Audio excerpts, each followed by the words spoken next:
नमस्कार, देशोन्नतीच्या सुपर 30 मध्ये मी ऐश्वर्या आपलं स्वागत करते। मुंबई शहरातील 45,000हून अधिक कॉन्स्टेबल आणि अधिकाऱ्यांना घरे उपलब्ध करून देण्यासाठी महत्त्वाकांक्षी मुंबई पोलीस गृहनिर्माण टाउनशिप प्रकल्पाचा अभ्यास करण्यासाठी महाराष्ट्र सरकारने शुक्रवारी एक समिती स्थापन करण्याची घोषणा केली आहे। या योजनेअंतर्गत महानगरातील 75 भूखंडांवर पोलिसांसाठी निवासस्थाने बांधली जात आहेत। मुंबई विमानतळावर मंत्री उदय सामंत यांच्या हस्ते मोठ्या संख्येने शिवसेना ठाकरे गट आणि मनसेच्या कार्यकर्त्यांनी शिवसेना शिंदे गटात प्रवेश केलाय। शिवसेनेत सामील झालेले हे सर्व कार्यकर्ते इंडिगोचे कर्मचारी आहेत। शालेय विद्यार्थ्यांवर होणारे लैंगिक अत्याचार रोखण्यासाठी शालेय शिक्षण विभागाकडून शासन निर्णय गंभीरतेने घेण्यात आलाय। राज्यातील जवळपास 1,08,169 शाळांपैकी 88,256 शाळांनी पूर्ण केलेल्या सुरक्षा उपाययोजनांची माहिती संकेतस्थळावर जाहीर करण्यात आली आहे। राज्याच्या शिक्षण विभागाने जीआरची माहिती सर्व शिक्षण मंडळांना दिली आहे। अंमली पदार्थांची तस्करी करून तरुण पिढीचा नाश करणाऱ्या 17 तस्करांना ठाणे पोलिसांनी मोक्का लावलाय। पोलीस आयुक्त आशुतोष डुंबरे यांच्या निर्देशावरून पोलीस उपायुक्त अतुल झेंडे यांच्या पुढाकाराने ही कारवाई करण्यात आली आहे। सत्ताधारी पक्षासोबत असणारे अपक्ष आमदार शिवाजीराव पाटील यांना अज्ञात महिलेने अश्लील व्हॉट्सअॅप संदेश पाठवत 10 लाखांची मागणी केली होती। या प्रकरणी पाटील यांनी ठाण्यातील चितळसर पोलीस ठाण्यात तक्रारही दाखल केली आहे। पोलीस याबाबतचा तपास करतील। कोणता राजकीय हेतू असेल तर ते स्पष्ट होईल, कारण आता निवडणुका येत असल्याचं पाटील म्हणाले आहेत। जोपर्यंत काँग्रेसचा सुफडा साफ होत नाही तोपर्यंत विजय वडेट्टीवार गप्प बसत नाही असं वाटतंय, कारण तो छगन भुजबळ यांच्या विचारांच्या आहारी गेलाय। जो नेता छगन भुजबळ यांच्या आहारी गेलाय तो नेता संपल्याशिवाय राहत नाही असं म्हणत मराठा आंदोलक मनोज जरांगे पाटील यांनी काँग्रेस नेते विजय वडेट्टीवार यांच्यावर टीका केली आहे। नागपूरमध्ये ओबीसी समाजाने आज भव्य मोर्चा काढलाय। यावर राज्याचे महसूल मंत्री चंद्रशेखर बावनकुळे यांनी प्रतिक्रिया दिली आहे। 2 सप्टेंबरचा जीआर फक्त मराठवाड्यापुरता मर्यादित आहे। मराठवाड्याबाहेरचा हा जीआर नसल्याचं बावनकुळे म्हणाले आहेत। या जीआरचा कोणीच दुरुपयोग करणार नाही। जो खरा कुणबी त्यांना सर्टिफिकेट मिळेल असं बावनकुळे म्हणाले।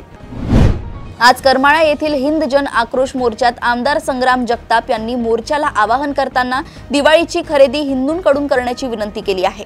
येणाऱ्या दीपावली सणाच्या निमित्ताने प्रत्येक नागरिकांनी खरेदी फक्त हिंदू लोकांच्याच दुकानातून करावी।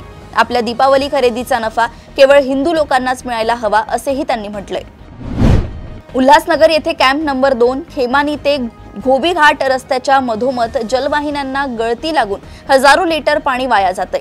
गेल्या 6 महिन्यांपासून महापालिकेला पाणी गळती बंद करता आला नसल्याने सर्व स्तरातून टीका होत आहे। दौंड तालुक्यातील चौफुला येथे पुणे सोलापूर राष्ट्रीय महामार्गावर मौजे बोरी बार्धी गावच्या हद्दीत चौफुलाजवळ सकाळी सुमारे 10:20 सुमारास झालेल्या भीषण अपघाताची घटना घडली। या घटनेत गणेश यादवराव दिवेकर या तरुणाचा जागीच मृत्यू झालाय, तर त्याचा मित्र प्रताप कांतीलाल साबळे गंभीर जखमी झालाय। गडचिरोली शहरातील एका व्यापाऱ्याने प्रतिबंधित सुगंधित तंबाखूची गाडी बोलवली, मात्र माल उतरवत असताना पोलीस धडकले आणि गोरखधंद्याचा पर्दाफाश झाला। ही कारवाई 9 ऑक्टोबरला मध्यरात्री करण्यात आली। यावेळी एकाच जागीच पकडलं तर एक जण पळून गेलाय। एकूण 3घांवर गुन्हा नोंदवण्यात आला असून तब्बल 8.25 लाखांचा मुद्देमाल जप्त केलाय। ग्रामपंचायती अंतर्गत होणाऱ्या वैयक्तिक लाभासह सार्वजनिक कामाचा लेखाजोखा ठेवण्याचे काम ग्रामरोजगार सेवक पाहतात। मागील वर्षी शासनाने त्यांना मासिक 8,000 रुपये मानधन आणि 2,000 रुपये प्रोत्साहन तसेच प्रवास भत्ता देण्याचा अध्यादेश निर्गमित केला, परंतु बहुतांश ठिकाणी मागील 1 वर्षापासून मानधन देण्यात आलेलं नाही। त्यामुळे किती दिवस बिनपगारी काम करावे असा प्रश्न ग्रामरोजगार सेवकांपुढे पडलाय। जेजुरी येथील प्राथमिक शिक्षकांवर प्रशासकीय कामांचा वाढता बोजा आणि शिक्षणाधिकाऱ्यांच्या कारवाईच्या इशाऱ्यामुळे शैक्षणिक क्षेत्रात खळबळ उडाली आहे। रोज येणाऱ्या लिंक्स, एक्सेल शीट्स आणि फॉर्म भरण्याच्या सूचनांमुळे आधीच त्रस्त असलेल्या शिक्षकांवर आता शिस्तभंगाची कारवाईचा धोका निर्माण झालाय। नागपुरात सर्व सोयी सुविधांनी युक्त जागतिक दर्जाचे कन्व्हेन्शन सेंटर उभारण्यात येत आहे।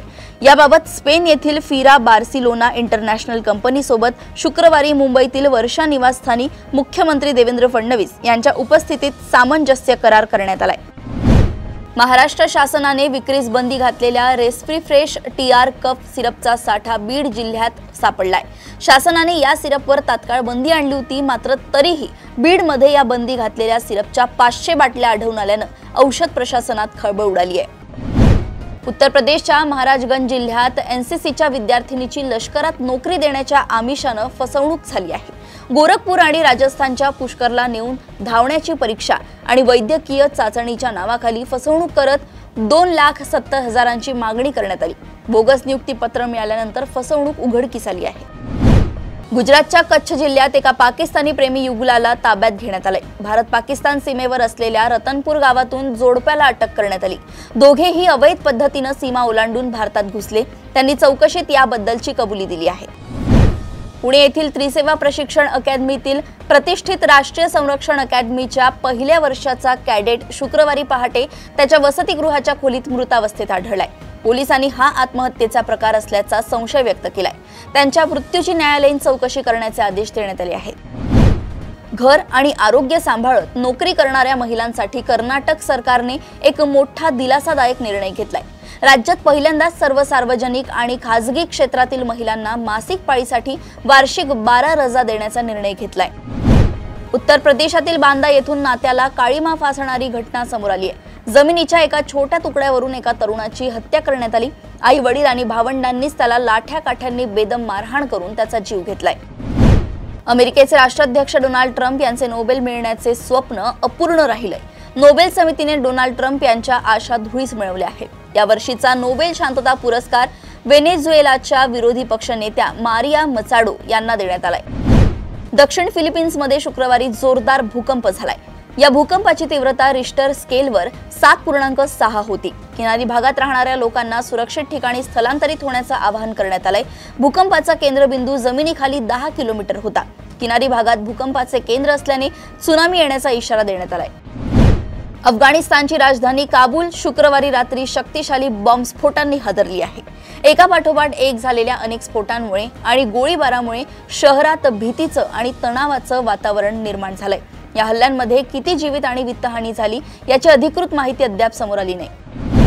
राज्य शैक्षणिक संशोधन व प्रशिक्षण परिषदेच्या वतीने शुक्रवार 10 ऑक्टोबर पासून संकलित मूल्यमापन चाचणी सुरू होत आहे। 3 दिवस चालणाऱ्या परीक्षेत प्रथम भाषा, गणित, इंग्रजी विषयांवर भर असणार आहे। काही विषयांसाठीच्या प्रश्नपत्रिका कमी पडल्याने मनस्ताप सहन करावा लागत असल्याची चर्चा शिक्षकांमध्ये आहे। भारतीय प्रतिभूती आणि विनिमय मंडळ सेबी 2025 साठी अधिकारी ग्रेड ए सहाय्यक व्यवस्थापक पदांसाठी भरती जाहीर करत आहे। या भरती प्रक्रियेद्वारे general legal information technology, research official language, engineering electrical आणि इंजिनिअरिंग सिव्हिल यांसारख्या विविध विभागांमध्ये रिक्त जागा भरल्या जातील। ही भरती एकूण 110 रिक्त जागांसाठी होत आहे। या भरतीसाठी ऑनलाईन अर्ज 30 ऑक्टोबर 2025 पासून उपलब्ध होतील आणि अर्ज केवळ ऑनलाईन पद्धतीने स्वीकारले जातील। भारतातील सर्वात मोठी आयटी कंपनी TCSने गेल्या 3 महिन्यात सुमारे 20,000 कर्मचाऱ्यांची कपात केली आहे। जून अखेरीस 6,13,069 कर्मचारी होते, जे सप्टेंबर अखेरीस 5,93,314 झाले। कर्मचाऱ्यांच्या संघटनेने यावर टीका करत याला हेतू परस्पर कपात म्हटलंय। कंपनी मात्र 50 ते 80 हजार कपातीची भीती अतिशयोक्ती असल्याचं सांगत आहे। छोट्या दुकानदारांना आणि मायक्रो एंटरप्राइजेसना मोठ्या बाजारातील खेळाडूंशी स्पर्धा करण्याची संधी आता मिळणार आहे। रिलायन्स जिओनं छोट्या दुकानदारांच्या व्यवसायाला चालना देण्यासाठी जिओ एजेंटिक AI नावाचं एक कृत्रिम बुद्धिमत्ता असलेलं असिस्टंट सादर केलंय। इंडिया मोबाईल काँग्रेस 2025 मध्ये जिओनं या नाविन्यपूर्ण तंत्रज्ञानाचं प्रदर्शन केलंय। अटल पेन्शन योजना अल्पावधीत लोकप्रिय ठरली आहे। या लोकप्रिय निवृत्ती योजनेत आता बदल झालेत। त्यानुसार अटल पेन्शन योजनेसाठी या 1 ऑक्टोबर 2025 रोजीपासून नवीन नोंदणी अर्ज लागू करण्यात आलाय। जुन्या फॉर्म आधारे यापुढे योजनेत पात्र व्यक्तीला सहभागी करून घेण्यात येणार नाही। केंद्रीय रेकॉर्ड कीपिंग एजन्सी प्रोटीन आता जुने अर्ज स्वीकारणार नाही। डेटा अचूकता सुधारण्यासाठी आणि कार्यप्रणालीत सुसूत्रता आणण्यासाठी हे पाऊल टाकण्यात आले। पंजाबी बॉडी बिल्डर वीरिंदर सिंग घुमनचं हृदयविकाराच्या झटक्यानं निधन झालंय। त्यांचं वय 53 वर्षांचं होतं। वीरिंदरच्या निधनाच्या बातमीनं पंजाबी आणि हिंदी चित्रपट सृष्टीवर शोककळा पसरली आहे। वीरिंदर हा अमृतसरच्या फोर्टिस रुग्णालयात बायसेप्सच्या किरकोळ शस्त्रक्रियेसाठी गेला होता। यानंतर तो त्याच दिवशी परत येणार होता। या अभिनेत्याला शस्त्रक्रियेदरम्यानच अचानक हृदयविकाराचा झटका आला, यातच त्याचं निधन झालंय। भारत वेस्ट इंडिज दुसऱ्या कसोटी सामन्यात टीम इंडियाने वेस्ट इंडिजच्या गोलंदाजांना चांगलाच घाम फोडला। दरम्यान सुनील गावस्कर यांनी कसोटी सामन्याच्या पहिल्याच दिवशी केलेल्या वक्तव्यामुळे सोशल मीडियावर रान उठलंय। त्यांनी कॉमेंट्री करता करता वेस्ट इंडिजचा खेळाडू टेविन इमलास याचं नाव ज्यांनी ठेवलं ते बोबडे तर नव्हते ना असं म्हटलंय। क्रीडाप्रेमींनी त्यांच्या वक्तव्यांचा विरोध केलाय. इतकंच काय तर त्यांना कॉमेंट्री पॅनलमधून दूर करण्याची मागणी केली आहे. अशाच सुपर 30 बातम्या जाणून घेण्यासाठी बघत रहा देशोन्नती. नमस्कार.